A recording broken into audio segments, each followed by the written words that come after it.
Hello everybody and welcome back to another Kings of War battle report. I'm Visibly Riley and today we have Ogres versus Orcs. This battle was fought at 2250 points and the scenario was Pillage. First we see my opponent's list. Starting out he has 2 hordes of Axe, followed by 2 hordes of Great Axe, then 2 troops of Skulks, a horde of Trolls with a Staying Stone, a Flagger, 3 God Speakers, all of whom have Drain Life 6 and 1 has the Inspiring Talisman, and then a War Drum. For his allies, he brought a regiment of Naiad Heart Piercers from Forces of Nature, a horde of Sylph Talon Riders, and a Beast of Nature with Lightning Bolt 6 and Vicious with 7 attacks. Now, I'm missing 5 points off this list, but actually I'm missing 25 points. I'm not sure that the God Speaker actually had the Inspiring Talisman, but Easy Army would not let me view this as a PDF unless I added 20 points to the list, and that seemed like a likely item. So, yeah. Otherwise, talking about the list itself, I actually really like it. Orcs are a very straightforward army, but this is actually very similar to the orc list I wrote a ways back when I was trying out my Berserker Brave Drain Life build. That's what led to it. Because I was like, oh, I could bring Drain Life on all these God Speakers and then run them near these hordes of Great Axe, or not Great Axe, but Axe and Great Axe and more Axe and all that stuff, all the axes, and then just have all this sustain. Because the orc hordes are actually pretty hard to dislodge, especially now with the new long axe hordes. And then with Drain Life, you get a bit more damage, and you get to pit damage into the combat, and you add that sustain back with the heal that orcs. While I think God Speakers can take heal too, I'd rather have the Drain Life 6. It's just, it's more orky. So yeah, I'm a fan. It's a good list. Here we see my Ogre list. This is the one I've been running for the past bit. Just to give a refresher, I have a horde of Siege Breakers with the Caterpillar Potion, then I have a horde of Hunters with the Brew of Strength, followed by 2 hordes of Boomers, 2 troops of Red Goblin Scouts, 2 regiments of Chariots, a Warlord on Chariot with Banner of the Griffin, an ASB with Blade of Slashing, and another with Diadem of Dragonkind, then a Warlock with Aura of Heroism and the Inspiring Talisman, and followed by 2 Boomer Sergeants and the Hell on Wheels formation. Yeah, there's not much to say about this list. I really like it. I've been playing with the Hunters recently instead of... I know that there's a lot of variants of this version, which is based off of, I believe, Jesse Cornwell's army. And it doesn't run the Hunters. He ran double Siege Breakers. I really like having Hunters for my local meta here because we have a lot of rough terrain where that Pathfinder is great, and people tend to not run very heavy shooting out here. So having Ensnare is just good. So anyway, enough about that, on to the game. So here we see the table and the end of deployment. Real quick, I'll talk about what we have here. So we have 2 forts, those are height 6 forts, those are those areas with trees on them. Then we have 3 height 2 hills, which you can see 2 on the left and 1 on the right. Then we have a height 1 wall in my deployment zone on the left there, and a height flat water feature on my opponent's right-hand corner. With the scenario being Pillage, we rolled up 7 objectives, which is pretty ridiculous. Oh, we do have 1 height 4 impassable piece of terrain in my deployment zone. That's a tiny house. But yeah, we rolled up 7 objectives here, which is and my opponent placed the first one dead center. I deployed 12 inches to the right, he deployed 12 inches to my left, and we just kept doing that till we had this weird cross going on. So we just have 5 objectives in the center, and then 1 by me on the center line, and 1 by my opponent on the center line, if you were to look at the table lengthwise. So yeah, as for my deployment, starting from left to right, you can see my Siege Breakers, followed by the right. Those are the Hunters for now. I do have a plan to do some more conversion work on these guys. I'm not sure whether I'll convert these ones and then just add the pieces, or if I'll convert a new unit, but for now, these guys are painted, so they go on the table. So yeah, I've got Hunters there. Behind them is my ASB with the Blade of Slashing, and behind him is the Warlock. Then to the right of that, we have my 2 Boomer Sergeants behind that wall, 1 behind the other. Then the 2 regiments of Chariots abreast of each other. Behind them is my Warlord. And then off to the right, we've got the 2 Boomer hordes, and the Red Goblin Scouts are over there with the ASB with the Diadem.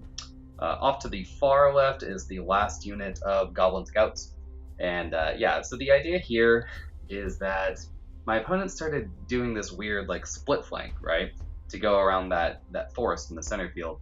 And since he was doing that, I just went, well, with how we've set up these objectives, we just need to take the one on our side of the table and then take 3 on the center, and it's impossible for the opponent to win. So, being ogres, I just set up with a strong refuse flank on the right, and my left units, which are the hunters and the siege breakers, which are both excellent units, are just trying to delay his strong right flank for him.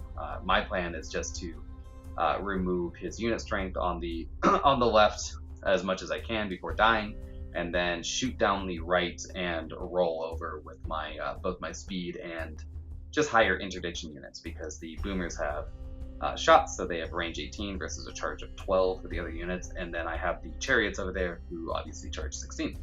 So that's the idea. My opponent does have more drops than I do, so his Talon Riders got to go wherever they wanted, and he placed them on the right in that corner. It's a pretty good place for him because I just can't really reach out and touch him. I only have one Lightning Bolt 3 that's greater than 12-inch range for the shot, so seems like a good choice. As for my opponent's deployment, now I know that some of these bases are a little bare. You're going to have to bear with him on that one, just because he hasn't bought all the models yet, as this is a very classic Savage Orc army. Man, those models, oof. So starting from left to right, the big metal model horde in the front, those are his axes, his axe horde. Behind them, the very berry unit, those are the great axes. So the first horde of great axes behind there. To the right of that, we have his 2 god speakers right next to each other. To the right of that, his trolls, and behind them, what is behind them? Oh, skulks. Yeah, the first unit of skulks. To the right of that, we have his Naiad heart piercers. That's just essentially an empty base. It's got 2 orcs on it. Those are heart piercers today.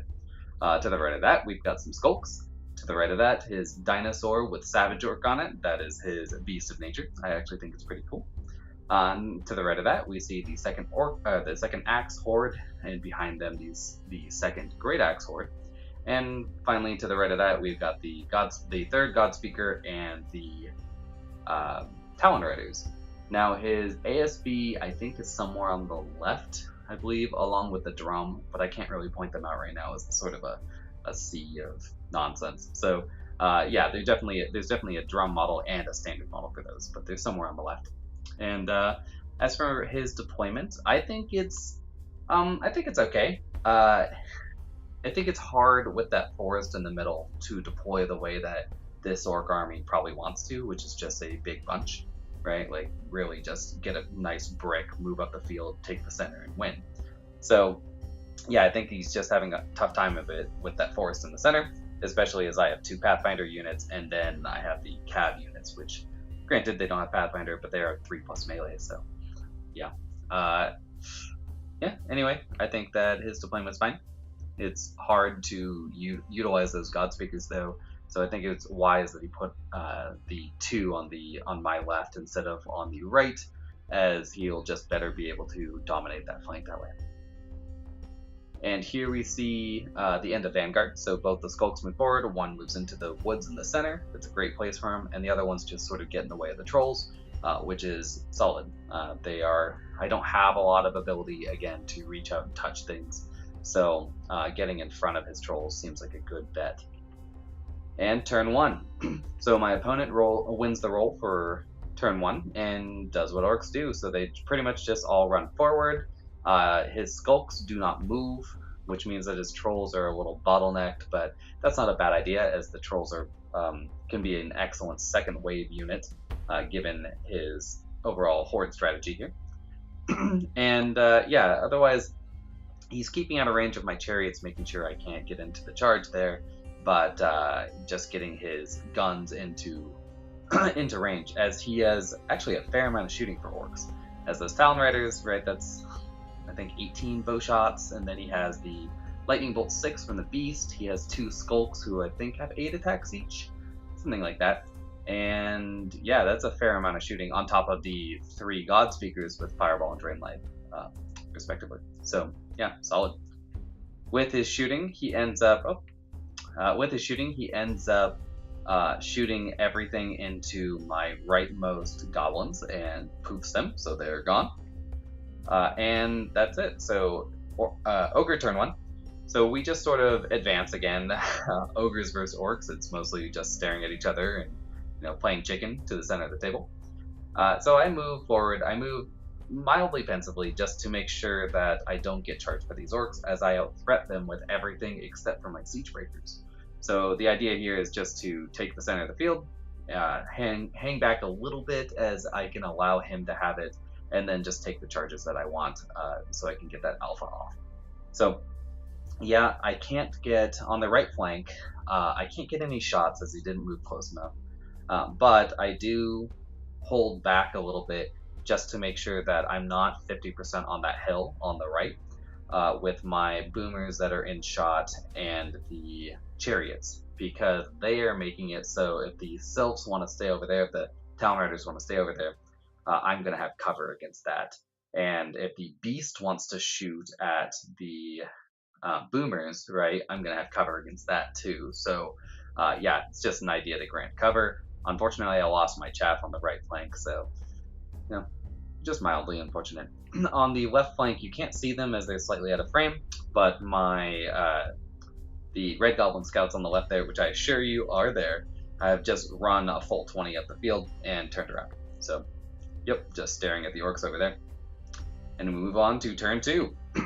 So turn 2's, things are getting a little dicey here as the orcs take the center easily. On the left, you can see that his Moraxes have turned towards my lines, and his trolls and the great axes are holding up the center, or holding up the rear, right? And this is a solid plan by my opponent, because it's hard for me. I can't just send the siege breakers into those axes and grind them for 2 turns, as he has double drain life and the trolls and great axe to countercharge me, as I'm height 2, so he can see me over his own units for when he gets that charge off. So yeah, that's a little bad for me.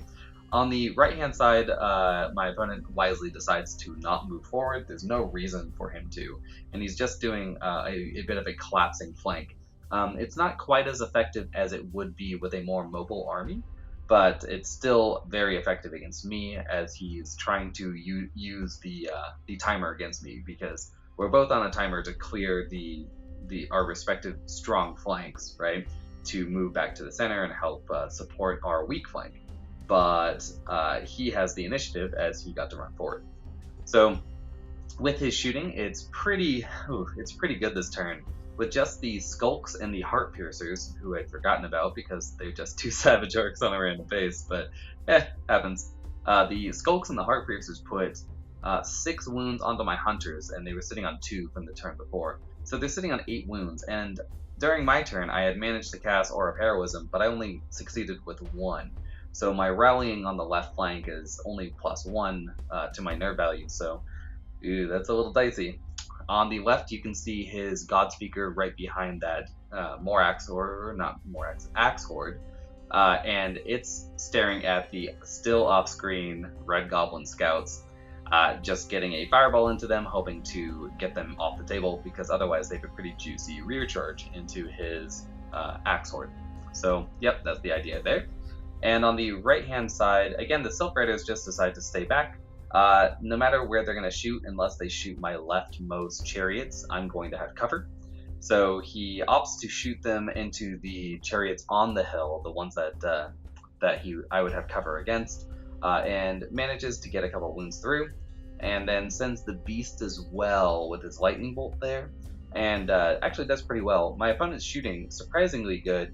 Not surprising because his rolls are very high, although he does have some pretty good rolls here.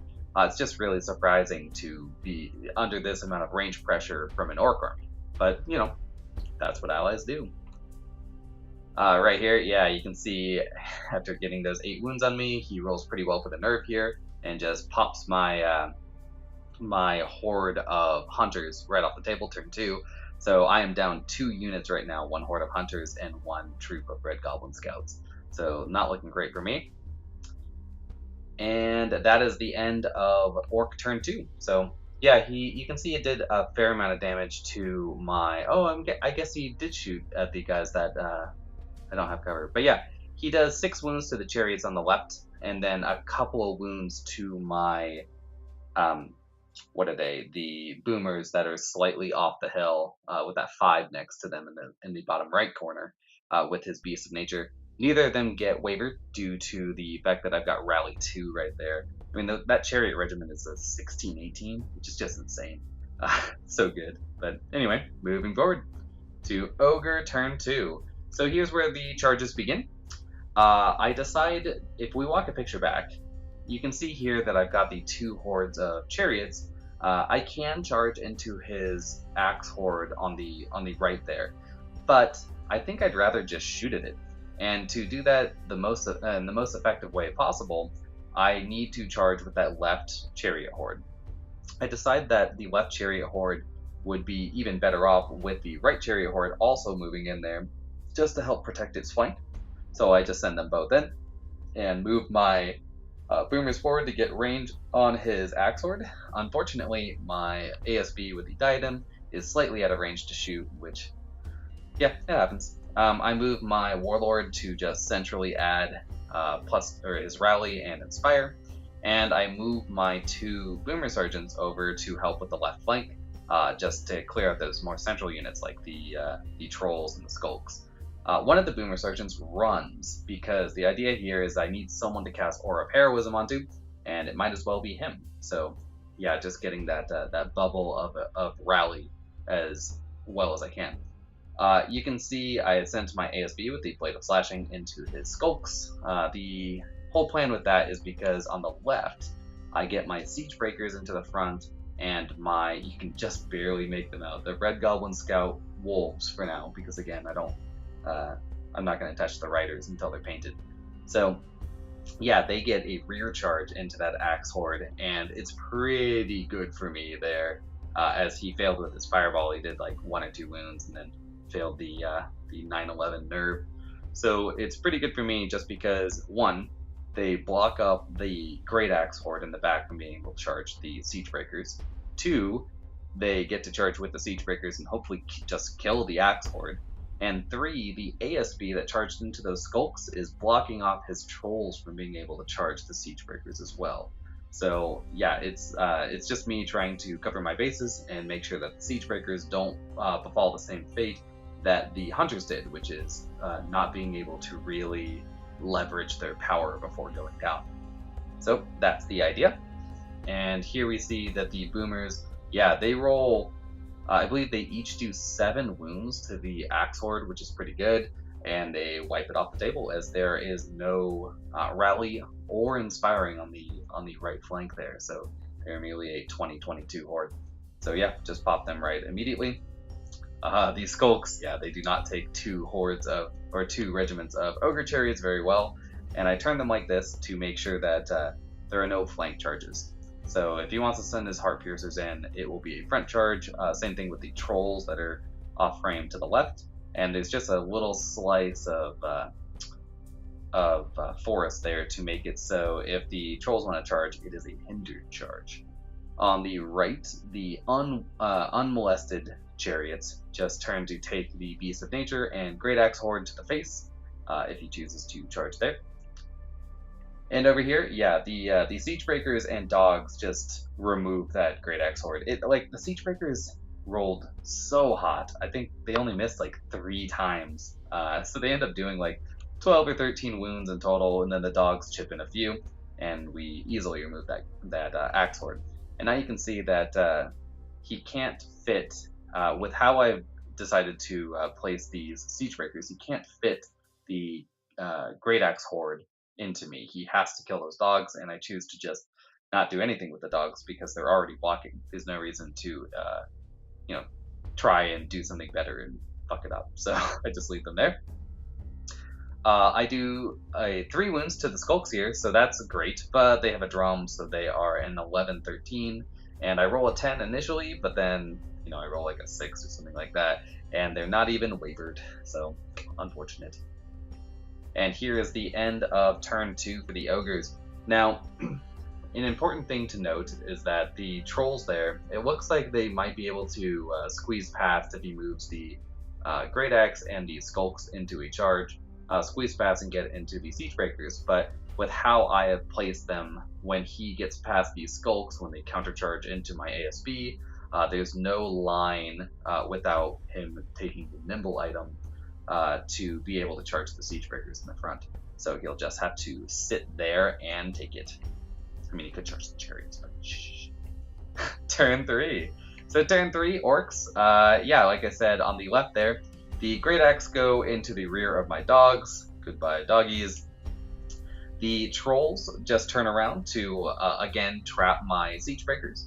I can either charge into the Great Axe or charge into the Trolls, whichever one I charge into.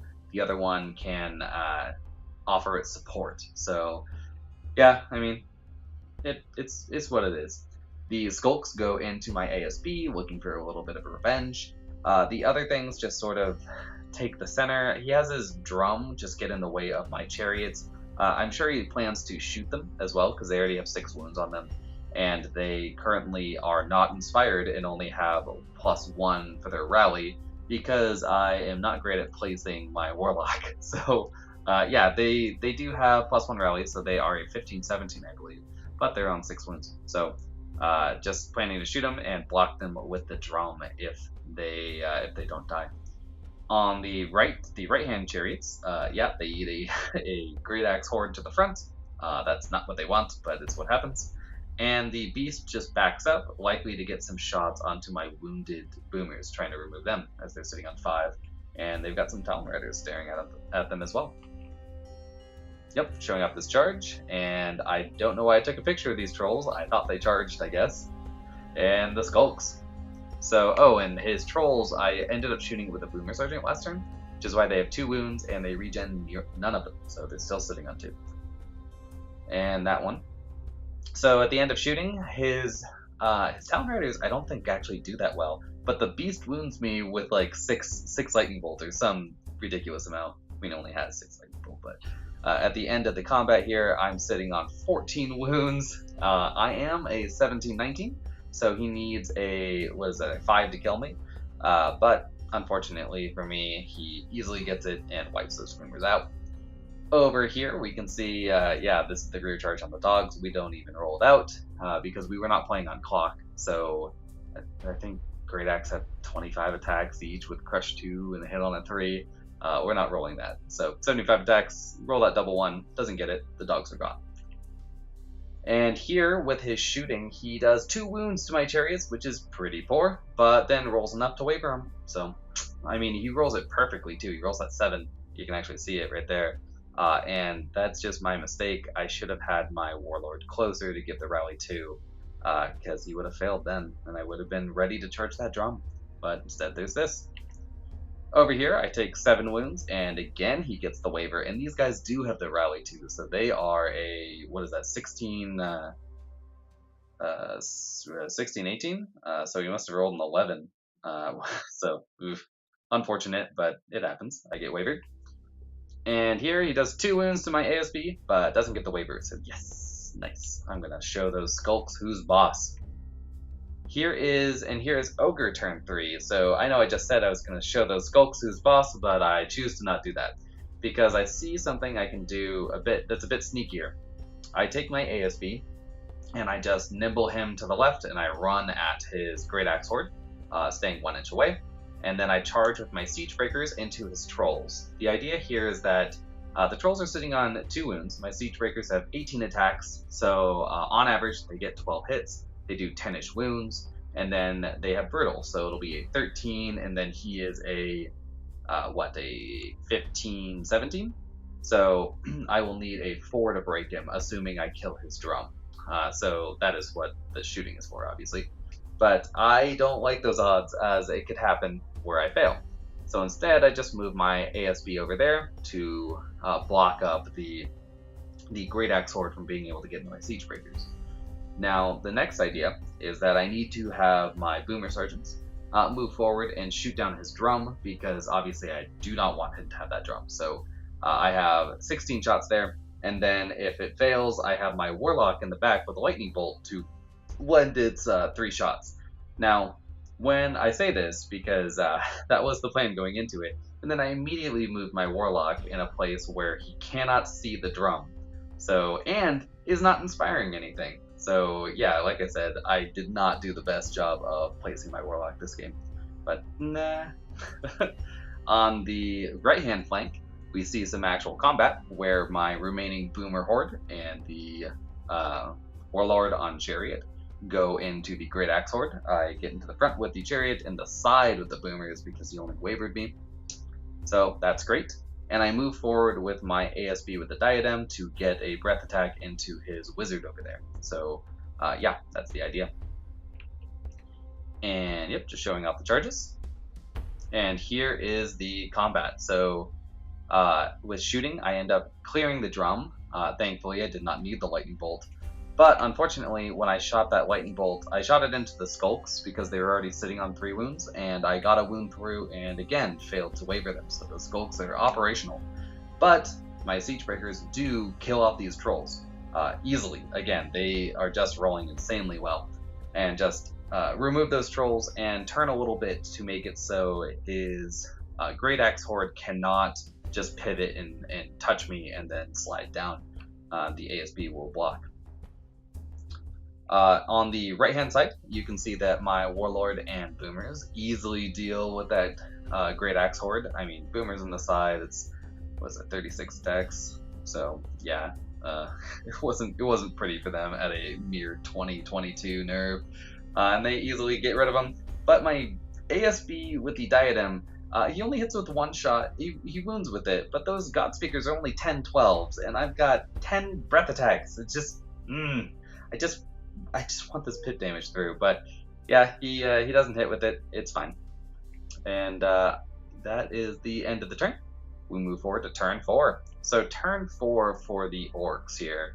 You can see on the left the Great Axe Horde just decides to take down that ASB, but this is the great part. Is, oh, it looks like, yeah, I did 1 wound with that lightning bolt, and I revealed my rear to these skulks with my siege breakers just because I didn't have a better plan. I couldn't just get rid of it. I could have charged into the skulks with my Warlock, and I decided at the end of the day that, like, I really wanted to have the lightning bolt back up to kill the drum. I could cast Aura if like one of the Boomer Sergeants went crazy and did 8 wounds to the drum. I don't need to shoot it with the other Boomer Sergeant, so he could take down the skulks, right? But it's just very versatile. But I think I should have just gone for the melee anyway to block out those skulks. Live and learn. So they get into the rear of some siege breakers. That's funny. And on the right, he decides to send the beast into my wounded Chariot. Again, only 7 wounds on them. Getting that waiver. It's just really unfortunate. So, yep, sending the beast in there. And the Self-Talon Riders back off from my Boomers. So, yeah, that's a good idea. And the Heart Piercers, again, just sit there to shoot at my Chariots in the woods, hoping for another waiver. And yeah, best combat right here. My opponent casts... Oh, that's what it was. His ASB, he does not have the Inspiring Talisman on that God Speaker. His ASB has the loot, so that's what the 25 points were. We figured it out, folks. We did it. So he casts Bane Chant onto his skulks and gets 2 successes, and my opponent puts 4 tokens down just to show it off. And just showing off that combat, and yeah, the remaining combats. With his shooting, so he gets a couple shots with Drain Life from one of his wizards onto one of my Boomer Sergeants, gets 3 wounds in, and gets that waiver, so rolling an 8+. Over here, this God Speaker goes for I believe a Fireball onto my Boomers here, does 3 wounds. And yeah, these Heart Piercers just they roll out the box. They didn't need to, but they roll incredibly well and just remove my Chariot Horde, which is unfortunate for me. Over here, we see in combat, yeah, the Great Axe Horde, so unsurprisingly, removes my ASB, staring down those Siege Breakers. Over here, the Skulks do 6 wounds to my Siege Breakers, but, I mean, I think they have 24 attacks on a 5+, So yeah, that's 8 hits, and then they wound me with crush 2, so on 2, so 6 wounds isn't actually all that great. But thankfully for me, he rolls pretty poorly on the nerve, because again, I did not inspire them, as my warlock is just prancing in the back. So, lucky me. And off on the right, yeah, the beast removes my other horde of chariots that had 7 wounds on them, and again, they are a 16-18.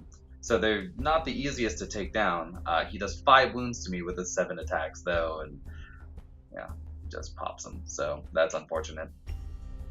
And moving forward to Ogre turn 4.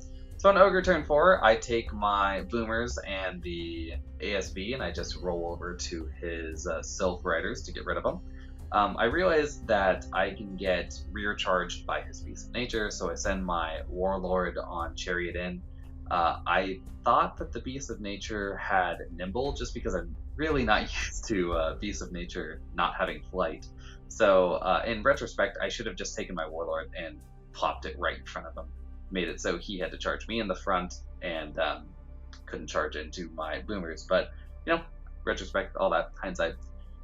On the left, I decide to take my Boomer Sergeant that's wavered, back him up a little bit. I take the other Boomer Sergeant to get Aura of. I want to cast the Rally spell onto him to give Rally to my Siege Breakers, who are going to need it on their next turn. But again, I decide to not inspire them because that's how smart I am. And I turn that Boomer Sergeant to shoot at the Skulks, hoping to get rid of them. And my Siege Breakers go into the front of the Great Axe Horde. I really doubt that they can take them in one go. There's still a 21-23, so yeah, that'll be difficult.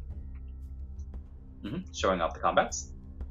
And at the end of this combat, I do pretty well again. I do 12 wounds, but I do 12. Yeah, I do 12 wounds here, and I actually do well because I roll the 8+ I needed with Brutal to get a waver here. So I do waver them. So that's nice.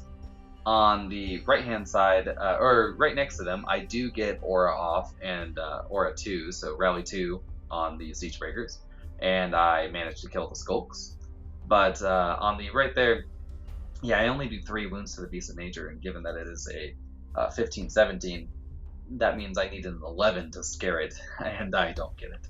So it's not scared, and it has the easy rear charge into my Boomers, which is unfortunate for me. But at least the Boomers did manage to clear out the Town Riders, so there's a plus there. And move on to turn 5. So turn 5 Orcs, yep, on the right-hand side you can see his Beast of Nature going into the rear of the Boomers, 5 Boomers, and his Heart Piercers move forward a little bit to get some shots onto... he can either shoot into my Warlock in the back if he needs to, or he can shoot onto my Boomer with 3 wounds. It depends on what's going to happen in the turn. He sends his ASB with the loot into the front of my Boomer Sergeant with Aura. I think the idea here is just to disrupt me. And his 2 God Speakers just turn towards my wounded Siege Breakers, getting into the flank each to turn off that big shield and just stare them down, looking to get some Drain Life healing value. So at the end of shooting, since the only combat is the Beast of Nature, he ends up doing 3 wounds with his Drain Life, which is pretty poor, but it gets me up to 12 and rolls the 7 he needed to kill me. I think he actually rolled a 7 on the first on the roll there. So again, not inspiring my unit, not the best choice. So yeah, it gets rid of the Siege Breakers, but he does not manage to wound my Boomer Sergeant with his ASB.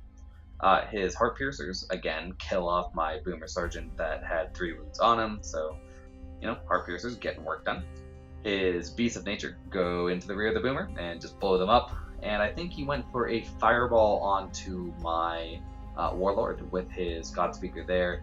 No, I'm sorry, he went for a Drain Life onto my Boomers to assure the kill. I think he was also looking to heal his Beast of Nature, but I don't think he can, as that Beast of Nature is an ally. So yeah, can't heal that. So moving forward, and here is Ogre turn 5. So on my turn 5, I have no units left. It's just heroes. So, but that is something that Ogres are actually pretty good at, as our heroes are all unit strength 1, and there are 7 objectives, so it's going to be hard for him to actually hold up. as we have kind of a bloodbath going on here. Again, his Beast of Nature does not have flight, so my Warlord on Chariot just runs off to the other objective that the Heart Piercers have abandoned, because I don't want to just take a charge from him. The Beast of Nature could screw me up. I don't have any rally, and I don't think I will take him with my 7 attacks charging back in. So I just move away. The ASB moves half into that water feature. The idea here is that the God Speaker is shooting at me, I will have cover, but while I am shooting a breath attack at the God Speaker, it will not. So that's the idea. My Boomer Sergeant, who is not wavered, just moves over to that objective in the center of the field to line up a breath attack onto his very wounded Great Axe Horde, and also I am planning to throw a Lightning Bolt in as well. I finally decide that maybe something should be inspired by my Warlock, and I move it just within 6 of my Boomer Sergeant. So they already have 9 wounds on him, and I've got a Breath Attack 8 with Pierce and 3 Pierce 1 Lightning Bolt, so hopefully I can drop him. But unfortunately with my shooting, I do pretty well here, so I end up doing, what is that, 4 wounds to the Horde, putting them at 13, but I don't roll the 8+ I needed to waver them, so that's unfortunate. But not, not particularly unlucky. With the rest of my shooting, yeah, I do 3 wounds to the God Speaker on the right-hand side, or maybe 2 wounds. Let's walk the picture back. Yeah, I only do 2 wounds because, again, a breath 10 on a 4+. That is pretty hard to roll. So, yeah, I put 3 wounds on him, need a 7 to waver, don't get the waver. So, happens. Moving on to turn 6, so this battle is a rough one, and ooh, unfortunately, it looks like I lost my opponent's picture for turn 6. So on his turn 6, the Morax Horde moves forward a little bit, or the Great Axe Horde moves back a little bit to hold that objective, and all of his wizards just move forward to just rain death upon my Boomer Sergeant, along with the Heart Piercers. His Beast of Nature, deciding that he can't catch my Warlord, just moves on to the objective that he can get to shoot at my Warlock. And his God Speaker moves to shoot at my ASB on the right with the Diadem of Dragonkind. So we walk this back. So with his Beast, he ends up doing, again, 6 wounds to my my Warlock with his Lightning Bolt 6 and gets a waiver. But fortunately for me, the Drain Life and I believe Fireball from the other 2 God Speakers onto my Boomer Sergeant, along with the Heart Piercers, only do 3 wounds to that Boomer Sergeant and do not kill him or waver him. So he is fully operational, which is great news for me. And the God Speaker shooting at my ASB in cover doesn't do anything, I don't think. Maybe 1 wound, but at least does not get a waver or a break. So again, he did 1 wound. So again, this is my turn 6. On my turn 6, I move forward just to, right now, he has 1 objective with his Horde of very wounded Great Axe on the left there. Then he has the center objective, as he has 2 unit strength to my 1 unit strength on it. And then he has the 1 to the right of that with his Beast of Nature. So he's sitting on 3 objectives, while I have 1 objective with my Warlock in the bottom center. I have 1 objective with my ASB on the right with the Diadem, and then I have 1 objective with my Warlord in the back with the Chariot. Now, I think my opponent, in fact, he just told me that he hadn't calculated for the fact that my Chariot, it's 100 mil long, so he just hadn't thought of that, even though he was looking at it. Sometimes you go like, oh, it's a monster, it's 50 by 50.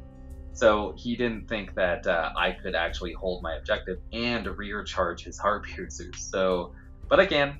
So I go with that charge into there because I do not sacrifice an objective to do it. And the Warlock just sort of sits on his objective because he is currently inspiring my Boomer Sergeant. My Boomer Sergeant stares at the very wounded Great Axe Horde, hoping to remove it from the table.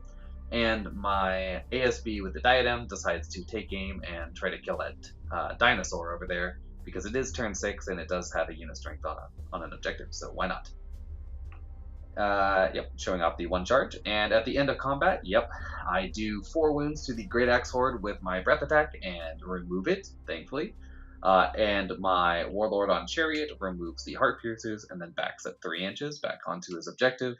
But my Diadem Dragonkind just misses with all 10 attacks and does nothing to that dinosaur. So, Diadem, always bring it. But at the end of the round, I am sitting on one objective in the bottom, one in the center, one on the center, the top center, and one on the far right, while my opponent only has the one objective with his dinosaur. So no matter what happens, even if there's a turn 7, I don't think he can actually take it from me unless he just kills all my units. And keep in mind, all these ogres are wounded. And we roll for turn 7, and we get it. So turn 7. Turn 7, Orcs. So his Beast of Nature turns towards my ASB, hoping to get a lucky shot off. His God Speakers at the bottom move towards my my Warlock at the bottom of the picture, who is currently gone, so you know what happens to him, and the Boomer Sergeant in the center, as they decide they probably can't do anything about my Warlord. And he needs to remove all 3 units, as he only has 1 unit strength on the table, going with that tie. He does 5 wounds to my ASB on the right, but fails to even waver him. He does 5 wounds, I want to say, with his Fireball to my Warlock on the bottom center, and removes him, so that's some pretty good luck. And then he does, what is that, 3 wounds? Yeah, 3 wounds to my Boomer Sergeant in the center, and doesn't get the waiver, unfortunately. So because he's failed here, no matter what happens, I have won the game. But we do play out the Ogre turn 7, because why not? And with Ogre turn 7, I move my Boomer Sergeant towards the dinosaur, because him and the Diadem are just going to try to slap some wounds onto him to remove his last unit strength, and my Warlord just sits still because there's no reason to move. And at the end of it, yeah, I do 4 wounds, so that's pretty good. But again, I do not waver that dinosaur, and the game ends. So it ends up being an Ogre victory with 1, 2, 3 objective points to my opponent's 1. So yeah, this was a good game. I love bloody games like this. And while my opponent did very well with his shooting, not like, his dice were crazy. It was just a good target allocation, blah blah blah blah blah. But unfortunately, his combat let him down as the ogres just ogre-powered him there. So yeah, I hope you guys liked it, and I will see you next week. Bye.